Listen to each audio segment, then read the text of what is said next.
जानते हैं वक्त का सुपर पावर, जिसके पास पेट्रोल मिसाइल की कोई कमी नहीं, जो पूरी दुनिया में दादागिरी करने में मशहूर है। अमेरिका से लेकर यूरोप और न जाने कितने ममालिक एक साथ खड़े हैं। क्या कभी आप ये नहीं सोचते, हमारी आंखें तो बहती हैं, दर्द तो होता है, तकलीफ तो होती है, लेकिन प्राउड फील भी होता है कि इतने सारे कुत्ते अगर भौंक रहे हैं तो एक छोटे से इलाके के लिए महीने भर 40 दिन से जंग करके तबाह कर डाला, बम बारूद से पूरे शहर को राख कर डाला। लेकिन मेरे अजीजों, मेरी इस गुफ्तगू को याद रखना, चंद दिन आएंगे फिर देखना आप उन्हीं गज्जा के बच्चों के हाथों में परचम इस्लाम लहराता हुआ देखेंगे, और उन जालिमों के आंखों से आंखें मिलाकर बात करने वाले जवानों को पूरी दुनिया आलोचना कर रही है, तनकीद कर रही है, ये बच्चों के कातिल हैं। एक नुक्ते की बात अर्ज कर रहा हूं, हॉस्पिटल पर बम गिरा देते हैं। आपको पता है फिलिस्तीन में अभी तकरीबन 8000 बच्चे मारे गए, जिनकी उम्र 6 महीने, साल भर, 2 साल, 4 साल, 5 साल। बच्चों को कोई भी निजाम से ताल्लुक रखने वाला हो, रहम की नजर से देखता, किसी भी धर्म वाला हो, लेकिन ये जालिम क्यों बच्चों को मार रहे हैं पता है? वजह सिर्फ ये है, वो खौफ सता रहा है जो इकबाल ने 100 साल पहले कहा था, सुना है कुदसियों से मैंने कि वो शेर फिर होशियार होगा। इकबाल ने कहा था, सुना है कुदसियों से मैंने कि वो शेर फिर होशियार होगा। कौन सा शेर? निकल करके सहरा से जिसने उलट दिया था तख्ते रोमा को, वो शेर फिर होशियार होगा। ये इजराइली वही काम कर रहे हैं जो इनके बाप दादा फिरौनी ताकत किया करते थे। फिरौन को नुजूमियों ने बताया था कि एक बच्चा पैदा होगा जो तेरी सल्तनत को हिलाक कर देगा, और इस खौफ से उसने 1 साल के अंदर 12,000 बच्चों को कत्ल कर डाला था। नुजूमियों ने बताया था फिरौन के ख्वाब की ताबीर में 12,000 बच्चों को कत्ल कर डाला, लेकिन जो बच्चा इसकी सल्तनत को हिलाक करने वाला था वो मूसा अलैहिस्सलाम थे। पैदा भी हुए और फिरौन के घर में ही अल्लाह ने उनको पाला। आपको पता है, तफसीर उठा करके देख लें, जब हजरत मूसा अलैहिस्सलाम की माँ, उनकी विलादत का वक्त करीब आया तो तहखाने में गई, बेटा पैदा हुआ। हालात ऐसे थे कि फिरौन जो भी बच्चा पैदा होता ज़बह कर देता था। कुरान में आया, युज़ब्बिहूना अब्नाअहुम व यस्तहयूना निसाअहुम, लड़की पैदा होती तो जिंदा छोड़ देते थे, बेटा पैदा होता तो ज़बह कर देते थे। अब मूसा अलैहिस्सलाम जब पैदा हुए तो क्या किया? खुदा की तकदीर और उसकी हिकमत के फैसले आपको मैं बता रहा हूं, तफसीर से ताल्लुक रखने वाली बात। अल्लाह ताला ने मूसा अलैहिस्सलाम की माँ के दिल में ये बात डाला कि एक लकड़ी के संदूक में इनको रख करके दरिया में बहा दो। और रबतना अला कुल, अल्लाह ताला फरमाता है कि हमने उनके दिल को बांध दिया, मजबूत किया। किसको? हजरत मूसा की माँ को। उन्होंने एक संदूक में मूसा अलैहिस्सलाम को रखा और दरिया में बहा दिया। मूसा अलैहिस्सलाम की बड़ी बहन बहते हुए संदूक का पीछा करते हुए जा रही थी, देख रही थी कहां गया है संदूक। सीधे फिरौन के बागीचे के किनारे जाकर लग गए। फिरौन की औलाद नहीं थी, फिरौन की बीवी वो बागीचे में टहलने आई थी, देखा एक संदूक आकर लगा है, गुलाब जैसा हसीन बच्चा है, उठा लिया, प्यार किया और लेकर के आई। फिरौन से कहने लगी कि हम इसको अपना बेटा क्यों ना बना ले। पहले फिरौन तो डरा कि कहीं वो मेरी सल्तनत को हिलाक करने वाला बच्चा ये तो नहीं है। बीवी ने कहा, कैसी बात करते हो, ये तो दरिया से बह कर के आया है, तुम्हें पता नहीं मौला कहां से बहाकर तुम्हारी हिलाकत को लाए। तुम्हारी हिलाकत कहां से आएगी तुम्हें अंदाजा भी नहीं है। सुनो मेरी बात को। फिरौन ने बीवी की बात मान ली। मूसा अलैहिस्सलाम की परवरिश फिरौन के घर में हो रही है, फिरौन के घर में, और वो भी किस शान से। मूसा अलैहिस्सलाम पैदाइशी बच्चे हैं, दूध पिलाने की बात आई तो किसी दाया का दूध आप पकड़ते नहीं। मूसा अलैहिस्सलाम की बहन भी वहां खड़ी सब देख रही थी। फिरौन की बीवी से कहा, मैं एक दाया को जानती हूं जिसका दूध हर बच्चा पकड़ लेता है। कहा, बुला लाओ, हम शाही खजाने से उसे इनाम भी देंगे। वो गई और अपनी मां को ले आई। अपनी माँ को ले आई। मूसा अलैहिस्सलाम अपनी माँ के गोद में गए, जैसे ही सीने से लगाया दूध पीने लग गए। बादशाहत में खुशी, और मूसा अलैहिस्सलाम की माँ को इनाम और इकराम भी दिया गया। हर बच्चे की परवरिश के लिए मूसा अलैहिस्सलाम की माँ को फिरौन के घर में रखा गया। तुम्हें पता है रब तबारक व तआला की हिकमत के फैसले, वमकरू वमकरल्लाह वल्लाहु खैरुल माकिरीन। मेरा रब फरमाता है काफिर मंसूबा बनाते हैं और अल्लाह खुफिया तदबीर करता है, और रब की खुफिया तदबीर गालिब आती है।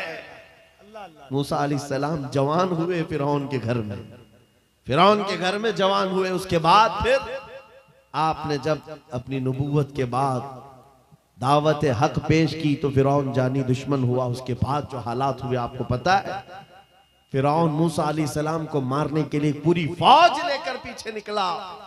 मूसा अलैहिस्सलाम समंदर में चल करके आगे गए, रास्ते आपके लिए खुल गए। फिरौन भी उसी रास्ते पर आया। अल्लाह फरमाता है कि हमने समंदरों को मिला दिया, गर्क कर दिया फिरौन को। एक छोटी सी तारीख में आपको बता रहा हूं, 12,000 बच्चों का कत्ल किया इस डर से कि मुझे हिलाक करने वाला बच्चा ना पैदा हो। लेकिन जो बच्चा तेरी सल्तनत को हिलाक करने वाला था वो तेरी नाक के नीचे परवरिश पा रहा था। आज इन जालिमों ने गद्दा के हजारों बच्चों को सिर्फ इसलिए मारा है कि ये बड़े होकर के मुजाहिद ना बन जाए, ये बड़े होकर के हमें आंख दिखाने वाले ना बन जाए। और बाज़ाब्ता स्टेटमेंट में ये कहते भी हैं इन बच्चों को कत्ल करने से हमें कोई खौफ नहीं, कोई आपत्ति नहीं है, कोई तकलीफ नहीं है, इसलिए कि बड़े होकर के ये हमें आंख दिखाने वाले बनेंगे। ये डर तुम्हारा बता रहा है। कई हजार बच्चों को भी तुम कत्ल कर लो, लेकिन तुम अल्लाह की उस हिकमत से गाफिल हो। जालिमो, वो अनकरीब पैदा होगा जिसको दुनिया सलाहुद्दीन कहती है, वो अनकरीब होगा। मेरे अजीजों, आज के नौजवानों से मैं ये कहता हूं, तुम्हारे दौर में भी ये डरा सहमा हुआ जो माहौल है लोग बनाने की कोशिश कर रहे हैं, अभी देखना और हालात खराब किए जाएंगे। हमारी हुकूमत आएगी तो मस्जिदों को तोड़ डालेंगे, मदरसों को तोड़ डालेंगे। इन जालिमों को लगता है तुम्हारे सारे बिल्डोजर में ही ताकत है। सिर्फ ताकत इसी का नाम है। राज मिल जाए, तख्त मिल जाए, उस वक्त कुछ लोगों के ऊपर जुल्म करना आसान है, जिस तरह चंगेज ने भी किया, हलाकू ने भी किया, बड़े बड़े जालिमों ने किया है, और उनका हशर भी तुम्हें मालूम होना चाहिए।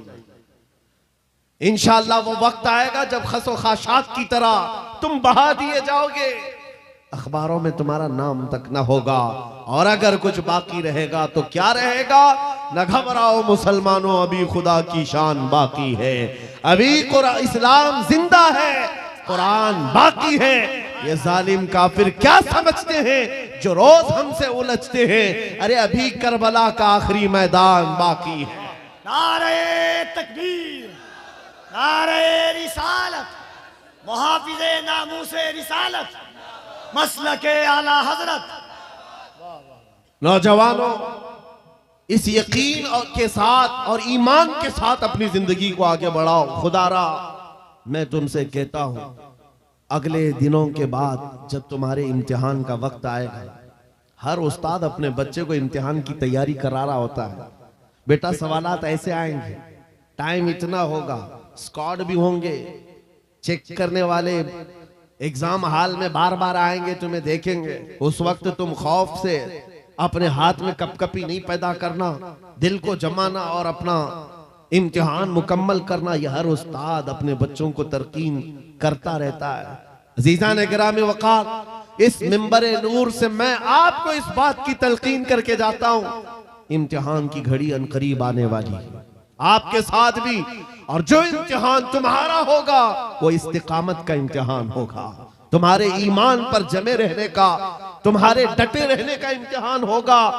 देखना बहुत सारे पार्टी बदल लेंगे, बहुत सारे मसलहतों की पर्दों में छुप जाएंगे, बहुत सारे लोग किसी की धोती में पना ले रहे होंगे, कोई किसी की साड़ी में पना ले रहा होगा, लेकिन जो आशिक़ मुस्तफा है वो बढ़ चढ़ करके ये ऐलान कर रहा होगा, अपना सब कुछ गुंबद खजरा कल भी था और मेरे नबी से मेरा रिश्ता कल भी था और बस इस बात के साथ तुम्हें जमे रहना है, यकीन के साथ, एतमाद के साथ। अज़ीज़ान गिराम वक़ात, कौन सी ऐसी ताकत है, कौन सी ऐसी कुव्वत है जिसने इस्लाम को खत्म किया या खत्म करने की ताकत रखती है?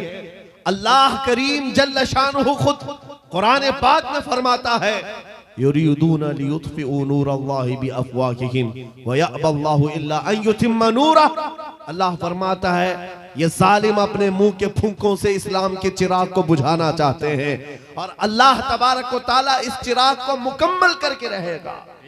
दीन इस्लाम, अभी आप सुन रहे थे, इस्लाम था, इस्लाम है, इसके साथ कुछ नहीं होना है, आपका इम्तिहान होना है। हमारे मरने के बाद अल्लाह ताला इस दीन की हिफाजत के लिए औरों को पैदा करेगा। वो कादिर मुतलक चाहे तो सख्त जानी दुश्मनों से भी ईमान वाले पैदा कर सकता है। हाँ, ये बात याद रखिए आप। ततारी जिन्होंने बगदाद को हिलाक करके रखा था, रब तबारक व तआला ने उन्हीं के सीनों में ईमान की दौलत दी और वो मुहाफिज़े इस्लाम बन गए। हमारे दौर में भी जितने आतंक मचा रहे हैं, कल इनके बच्चे ये नारा लगाएंगे, इस्लाम था, इस्लाम है, इस्लाम रहेगा। हाँ, जितने आतंकवादी हैं सब नारा लगाएंगे इंशाअल्लाह। आप इंतजार करें इस बात का, लेकिन तुम अपने इम्तिहान में जमे रहो, डटे रहो। अगर तुमने नबी पाक सल्लल्लाहु अलैहि वसल्लम के इस दीन के साथ, इस शरीयत के साथ नाइंसाफी की, तो कल मेरे आका को क्या जवाब दोगे? कल मैदान क़यामत में तुम्हें खड़े होना है, हुजूर पाक सल्लल्लाहु तआला अलैहि वसल्लम की बारगाह में जवाब देना है।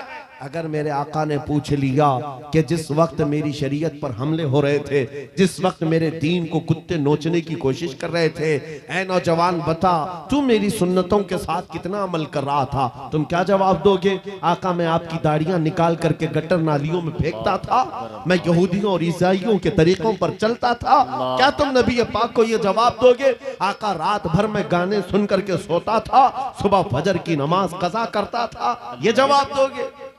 क्या जवाब दोगे?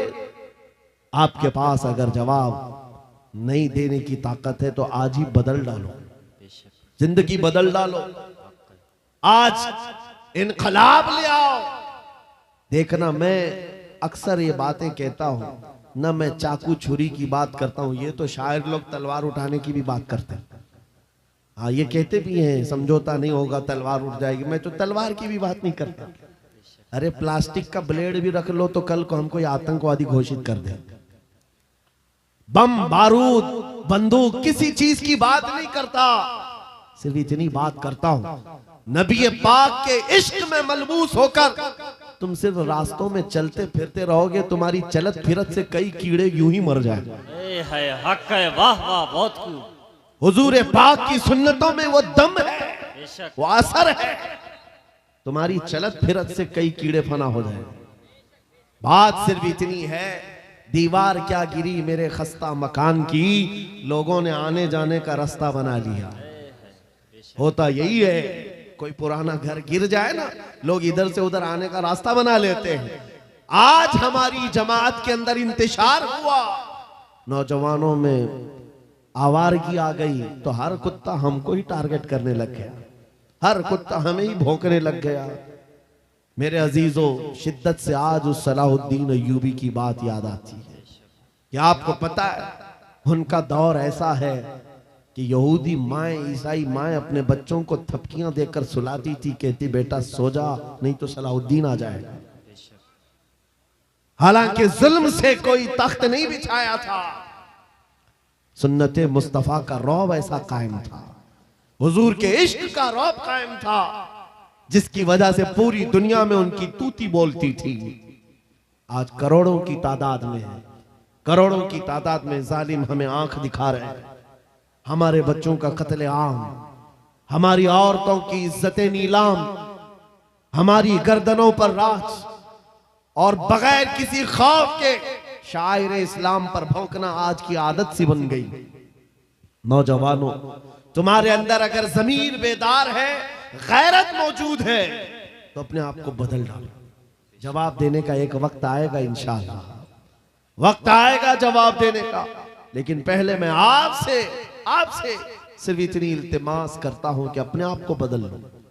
कल को हमारे पास फख्र होगा, फख्र के साथ किसी मैदान में उतरेंगे, वो तुम्हारे होलियों को ऊपर से नीचे देखते रहे और पूछते रहे ये कौन सी मखलूक है, ये कहां से आई हुई जमात है, तो हम सीना तान करके कहेंगे ये मोहम्मद अरबी के शेरों की जमात है। वक्त आज क्या हम दिखाएं लोगों को? गुटखा खाने वाले लोग दिखाएंगे। अल्लाह अकबर, अल्लाह अकबर। हम नौजवानों को बालियां पहने हुए, हाथों में चूड़ियां पहने हुए, चोटियां डाले हुए, जीन्स फटी हुई अल्लाह अल्लाह। और बालों में दाढ़ियों में डिजाइन किए हुए ये नौजवान ला करके हम खड़ा करेंगे।